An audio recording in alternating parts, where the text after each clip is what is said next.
On paper, FragPunk should have been unbeatable. They look so scared.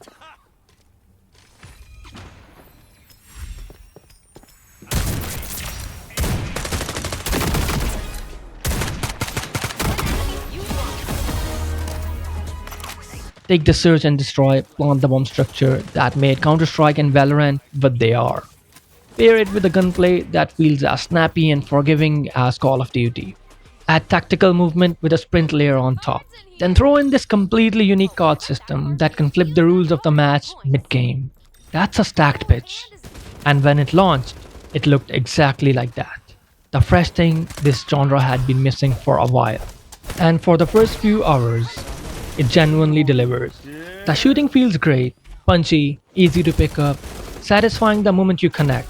And there's this one mechanic, the duel on draw tiebreaker, that's honestly brilliant. Instead of a round ending in a boring stalemate, it turns into one-on-one showdown. That's the kind of design touch that tells you the devs knew what they were trying to do. But then the honeymoon ends. Look at the player base now. The story is completely different. This isn't a game that got worse technically. It's still smooth, still well optimized. It just quietly lost its grip on people. Credit where it's due though. The gunplay is smooth and punchy. No brutal recoil patterns to master, just point and click. Which makes it feel closer to Call of Duty than a hardcore tactical shooter. The movement's crisp on top of that. The free-for-all scrimmage mode genuinely shines because the core mechanics are frictionless. The deal on draw tiebreaker that I mentioned earlier, that is also a great idea in this type of a game. Performance-wise, the game runs great too. The foundation is real, the problem is not execution. The problem is the game doesn't know what it wants to be. It borrows the round-based search and destroy structure. Die and you are sitting out the rest of the round. That's a format built around weighty, deliberate deaths. But then it stacks low time to kill, invisible characters, and chaotic card effects on top of that same structure. In something like Overwatch, dying to something random doesn't sting because you're back in literally 10 seconds. In Search and Destroy format, dying instantly to a character you literally couldn't see just feels cheap. And that visibility problem is everywhere.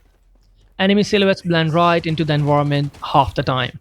When you can't read what's happening on the screen, it stops feeling like a skill test and starts feeling like a noise.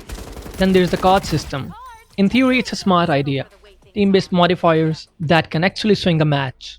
Kind of in spirit of what Paladins was trying to do with the item system. In practice, it's just a clutter. Instead of a real tactical layer, it becomes a visual spam most players end up ignoring. And that's where the deeper problem shows up. There's nothing to actually get good at. In something like Valorant or Deadlock, you know exactly why you won or lost. That clarity is what keeps you queuing up again and again. In FragPunk, that feedback just isn't there. The gunplay is too forgiving, and the card system too random for a win to feel earned. It pulled mechanics from everywhere: search and destroy, Call of Duty gunplay, tactical movement, a unique card system, and became this jack of all trades, but none of those pieces were actually talking to each other. So you log in and you're just left asking, what am I even getting better at here? FragPunk proves something worth remembering. Great mechanics and great optimization aren't automatically enough to earn a permanent spot on someone's hard drive. You can pull all the right pieces from across the genre and still miss, if those pieces don't actually agree on what game they are building. It's a fun, polished sandbox. The movement's great, the duels are genuinely memorable, but it's stuck between two identities: a serious tactical shooter or a chaotic arcade playground, and it never picks one. And in a genre this crowded, that indecision is the kind of thing that quietly loses you the whole fight.